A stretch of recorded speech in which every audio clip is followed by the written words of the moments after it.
Okey, jenama ni hati-hati untuk blower Drill Pro Saya dah buka dalaman dia. Dia menggunakan motor brush dia dalam product description ataupun penerangan produk tu dia kata brushless, tapi bila saya buka brush motor motor yang lama yang berapi ada spark dan dia menggunakan 2 wire je. Jenis brush ni guna 2 wire je. Kalau brushless ada 3 sebab ada 3 phase punya motor. Ni motor biasa motor lama cuma saiz dia besar. Jadi memang tidak bagus produk ni. Sebab dia mengiklankan brushless tapi dia gunakan brush motor Jadi hati-hati Ni mesin dia. Boleh tengok ni bateri terminal dia. Ada karat tu. Ni barang baru sampai, saya terus unboxing dan saya terus buka dalam sebab dekat iklan dia kata brushless motor ni. Inilah kotak dia Ni tengok.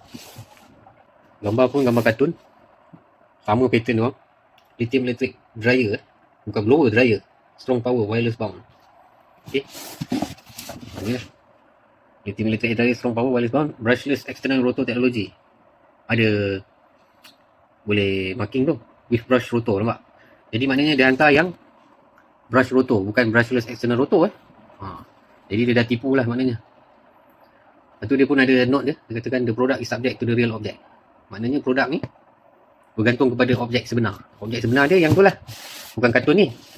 Kartun ni mungkin dia kata brushless. Gambar kartun tu yang betul-betulnya brush brush motor, carbon brush motor kata. Lama punya Ni kipas dia pun kecil je, bukan industrial lah.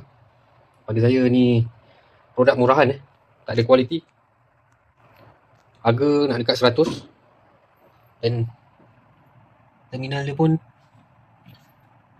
low quality. Wire pun low quality juga, tak tebal. Board dia biasa. Ada lagi hebat lagi, ada mesin yang gunakan 5 ke 6 MOSFET Ada kapasitor, ada IC. Tapi ni IC yang paling simple sekali lah saya pernah jumpa, 8 kaki. Tu mungkin dia punya transistor ataupun kapasitor, MOSFET. Boleh tengok cara dia orang solder cap ayamnya. Ni pun boleh tengok switch dia. Switch pun paling cap ayam je dia bagi jenama JR01 250 volt DC 24 volt. Tapi saya rasa tak mencapai pun 24 volt sebab brush carbon brush motor ni tak kuat lemah. Walaupun kita pakai bateri yang besar pun dia tak boleh, dia ada maximum power dah, dia tak cukup power. Brushless lagi power lah sebenarnya. Brush ni dia limited dan dia tak tahan lama, cepat panas. Dan brush dia tu, carbon tu boleh habis. Jadi dia tak bagus lah brand ni. Amat tidak bagus lah pada saya. Plastik dia pun kita boleh tengok boleh tengok bila dia datang tu pada kotor-kotor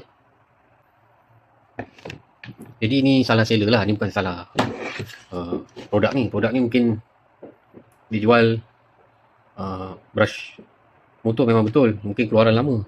Ni mungkin seller ni yang tipu saya lah. Jadi boleh tengok lah dia punya ni. Ni dia claim 3000 ke 11000 mAh 8300 ke 16300 rotation per minute Drill Pro lithium storm machine. Storm machine tak pernah dibuat orang storm machine. Tulis blower machine pun dah cukup dah sebenarnya. Storm machine ni apa? Mesin yang buat ribut. Ni biasa punya cak ayam je. Okay, kita boleh tengok ada label dia, motor dia. Nampak tu? HRS 775 SBPM, DC 21 volt, CE 40. HOV motor. Ni jenama dia lah. Ni label dia. CE 40. Ni brush motor carbon brush motor. Macam dalam kereta kontrol ataupun mesin-mesin lama mesin drill cordless yang lama kita dah tak pakai lagi lah teknologi ni tak bagus sebab dia cepat panas, carbon brush tu boleh habis dan bateri pun dia kuat makan dia tak efisien Yang nak beli blower kena hati-hati jenama ni. Kalau boleh jangan saya bukan nak burukkan saya dah tunjuk dalaman dia macam mana. Saya dah tengok, saya dah dengar bunyi dia tadi. Memang tak elok bila kita on dia tak, bila lepas trigger dia tak terus off Okay. Dan dia tak ada control lain lah, LED tak ada dia cuma ada controller ni macam lampu punya, switch ni biasa je. Terminal dia pun berkarat tadi. Memang biasa punya cak ayam punya lah.